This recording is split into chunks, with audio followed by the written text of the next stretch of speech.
جنات انسان کی پیدائش سے بہت عرصہ پہلے کے اس کائنات میں موجود ہیں۔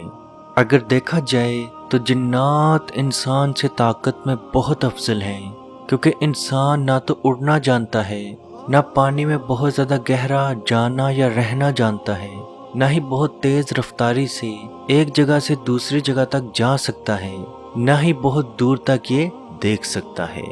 اس کے برعکس جنات انسان کی نسبت بہت تیز دوڑ سکتے ہیں، بہت تیز ٹریول کر سکتے ہیں، بہت دور تک دیکھ سکتے ہیں، اڑ سکتے ہیں، پانی میں رہ سکتے ہیں۔ لیکن اللہ پاک نے انسان کو اشرف المخلوقات بنایا اور انسان کو عقل جیسی نعمت عطا فرمائی، اور اس انسان نے اللہ کے حکم سے اس عقل کو استعمال کرتے ہوئے ایسی ایسی چیزیں بنائیں کہ انسان اڑ تو نہیں سکتا تھا، لیکن اس نے اپنے دماغ سے ایسی مشین بنا لی جو اڑ سکتی تھی۔ انسان پانی میں رہ تو نہیں سکتا تھا، لیکن اس نے ایسی ایسی مشین بنائی، یعنی کہ سمرین، جس کے ذریعے وہ پانی میں بہت دیر تک رہ سکتا تھا۔ انسان نے اپنے گھومنے پھرنے کے لیے سڑکوں سے لے کے جہاز تک، گاڑی سے لے کے بائک تک ہر چیز اپنے لیے بنا لی، اور بہت دور دیکھنے کے لیے ٹیلیسکوپ، سیٹلائٹ وغیرہ کا بھی استعمال کیا۔ تو اللہ پاک نے انسان کو عقل جیسی نعمت عطا فرمائی، جس کی وجہ سے انسان جنات سے افضل ہو گیا۔ اور اس چیز سے بھی انکار نہیں کیا جا سکتا کہ جنات بھی انسان کی طرح ایک آزاد مخلوق ہے، یہ بھی کسی کو پسند کسی کو ناپسند کر سکتا ہے، اور جنات آپ کو دیکھ سکتے ہیں، کیونکہ قرآن مجید میں بھی اللہ پاک نے ارشاد فرمایا کہ جنات تمہیں وہاں سے دیکھتے ہیں جہاں سے اور کوئی نہیں دیکھ سکتا۔ اور انسان کو اللہ پاک نے ایسی خصوصیت دی ہی نہیں کہ وہ جنات کو دیکھ سکے۔ لیکن اس بات سے بھی انکار نہیں کیا جا سکتا کہ جنات انسانوں کے پر عاشق نہیں ہوتے۔ بے شک جنات بھی انسانوں سے عشق کرتے ہیں، اور بعض اوقات اس حد تک عشق کرتے ہیں کہ ساری زندگی اس کو نہیں چھوڑتے، کیونکہ بالکل انسانوں کی طرح جنات بھی ایک آزاد مخلوق ہیں۔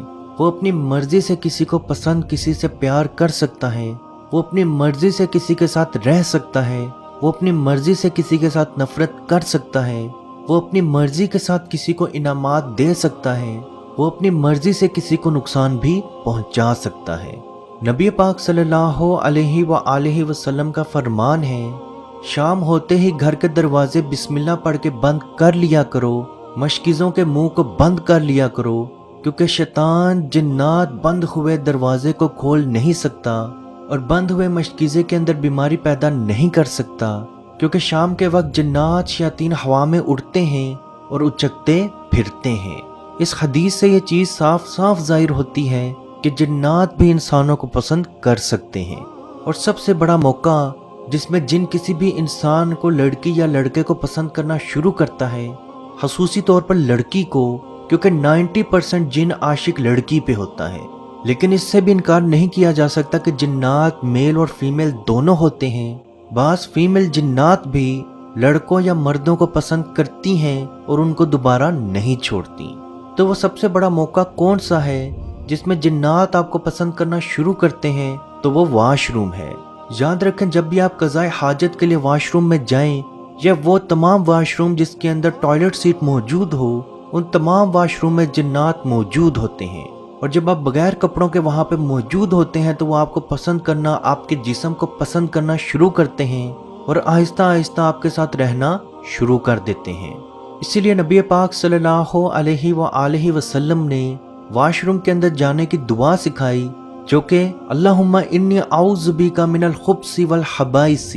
جب بھی آپ واش روم کے اندر داخل ہونے لگیں تو واش روم سے باہر ہی کھڑے ہو کے اعوذ باللہ اور بسم اللہ پڑھنے کے بعد یہی دعا، اللہم انی اعوذ بک من الخبث والخبائث، اے اللہ مجھے شیطان جنات سے بچا، خواہ وہ نر ہو یا مادہ۔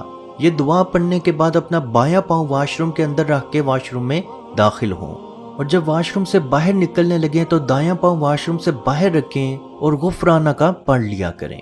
یاد رکھیں، یہ دعائیں ہمارے فائدے کے لیے ہی نبی پاک صلی اللہ علیہ وآلہ وسلم نے سکھائی ہیں، تو ان دعاؤں کا ضرور استعمال کریں۔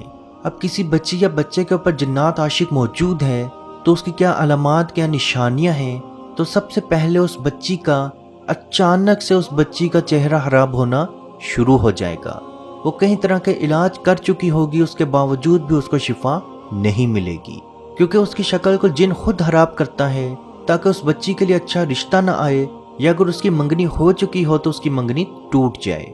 दूसरी निशानी भी यही है, किसी बच्ची के लिए अच्छा रिश्ता ना आना, जबकि उसके लिए जहेज की कोई भी प्रॉब्लम या पढ़ाई की कोई भी प्रॉब्लम या खूबसूरती की कोई भी प्रॉब्लम ना हो, उसके बावजूद भी अच्छे रिश्ते ना आना, या जो रिश्ते आना वो किसी भी काम के ना होना। जिस्म पे सुर्ख कलर की लकीरें नजर आना और अचानक से आपको वो लकीरें नजर आए और सुबह तक वो लकीरें खुद ब खुद गायब हो जाएं। अचानक से चीज़ों का गुम हो जाना और थोड़े दिनों के बाद वो चीज़ें वापस आ जाना। अचानक से आपको कोई आवाज़ सुनाई दे लेकिन आपके इर्द गिर्द और कुछ भी ना होना और थोड़ी देर के बाद वो आवाज़ भी वापस ना आना।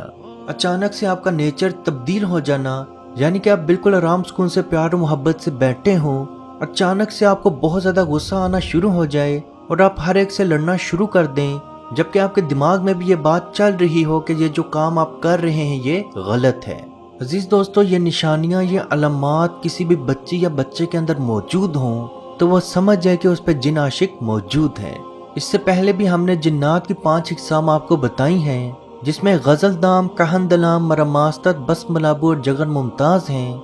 याद रखें, कहनदलाम ऐसे जिन्नात होते हैं जो वाशरूम के अंदर मौजूद होते हैं और ये इंसान के दुख को, इंसान के गम को, इंसान के रंज को, इंसान की सैडनेस को बहुत ज़्यादा पसंद करते हैं और आहिस्ता आहिस्ता उसी के साथ रहना शुरू कर देते हैं। अब किसी इंसान में ये अलामात मौजूद हैं तो उसका इलाज कैसे किया जाए, तो इसका इलाज बहुत ही सिंपल है। ये इलाज आपने बिल्कुल ऐसे ही करना है। देखने में ये इलाज बहुत ही सिंपल है, लेकिन हमारी गारंटी है आपका इलाज ज़रूर होगा। याद रखें, अल्लाह पाक ने दुनिया में ऐसी कोई बीमारी, ऐसी कोई परेशानी, ऐसी कोई तकलीफ नाजिल नहीं की जिसका इलाज कुरान में ना हो। जिस भी मरीज के अंदर ये निशानियां या अलामात मौजूद हों, वो मरीज ये खुद भी अमल कर सकता है या कोई और दूसरा इंसान ये इलाज करवाना चाहता है उससे तो वो भी कर सकता है। सबसे पहले वो मरीज मिसवाक करना शुरू कर दे। मिसवाक देखने में तो एक लकड़ी का टुकड़ा है और आप भी सोच रहे होंगे कि इस लकड़ी के टुकड़े से हमारा क्या इलाज होगा। तो याद रखें, मिसवाक एक सुन्नत का तरीका है और वो आमिल जो जादू जिन्नात का इलाज करते हैं उनका ये कहना है कि अगर आपकी जेब में एक मिसवाक हो तो जिन्नात जितनी मर्जी कोशिश करें आप पे वार करने की, इंशाल्लाह अल्लाह पाक के हुक्म से आप पे वार नहीं होगा। तो आपने सबसे पहले मिसवाक का इस्तेमाल करना शुरू करना है। और मिसवाक कैसे करनी चाहिए और कैसी होनी चाहिए, तो इस टॉपिक पे हमारी वीडियो मौजूद है, जिसका लिंक ऊपर आई बटन में अभी नज़र भी आएगा या नीचे डिस्क्रिप्शन के अंदर भी आपको उस वीडियो का लिंक मिल जाएगा। तो सबसे पहले आपने मिसवाक करना शुरू करना है। याद रखें, मिसवाक सिर्फ एक लकड़ी का टुकड़ा नहीं बल्कि नबी पाक सल्लल्लाहु अलैहि वसल्लम की सुन्नत है और आपने इसको सुन्नत का अमल समझते हुए ही ये अमल करना है। उसके बाद आपने हर रोज़ लगातार 15 दिन तक हर रोज़ सूरह बकरा की मुकम्मल रिकॉर्डिंग सुननी है। और आपने ऐसा बिल्कुल नहीं करना कि रिकॉर्डिंग चल रही हो और आप अपना काम कर रहे हों या आप रिकॉर्डिंग ना सुन रहे हो। आपने ध्यान से 15 दिन तक ये रिकॉर्डिंग मुकम्मल सुननी है और हर रात सोने से पहले सूरह बकरा की आखिरी आयात 1-1 मरतबा, सूरह फातिहा 7 मरतबा, आयतल कुर्सी 7 मरतबा, सूरह फलक, सूरह नास 7-7 मरतबा, सूरह इखलास 7 मरतबा। इन तमाम आयात को पढ़ने के बाद दोनों हाथों पे थू थू करके, यानी कि वो फूंक जिसके साथ थोड़ा सा लौब आए या नमी वाली फूंक आपने दोनों हाथों पे मार के पूरे जिस्म पे फेर लेनी है। ये अमल आपने 7 दिन तक रोज करना है और 7 दिन के बाद आपने सिर्फ ये रात वाला अमल और मिसवाक का अमल ही करना है। सूरह बकरा की अगर रिकॉर्डिंग आप सुनना छोड़ना चाहते हैं तो वो भी छोड़ सकते हैं, या आप हफ्ते में 1 दफ़ा भी अगर सुनना चाहें तो वो सुन सकते हैं।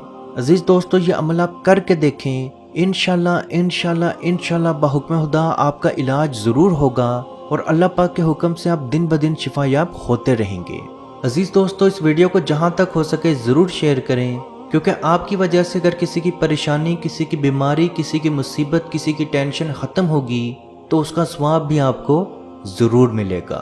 अल्लाह पाक से दुआ है कि हम सबको अपने हिफ्ज़ो ईमान में रखे और फ़लस्तीन के मुसलमानों पे खसूसी रहम फरमाए और उनको अमन व सुकून में रखे, और जो मुसलमान औलाद के ख्वाहिशमंद हैं उनको नेक और सालिया औलाद अता फरमाए।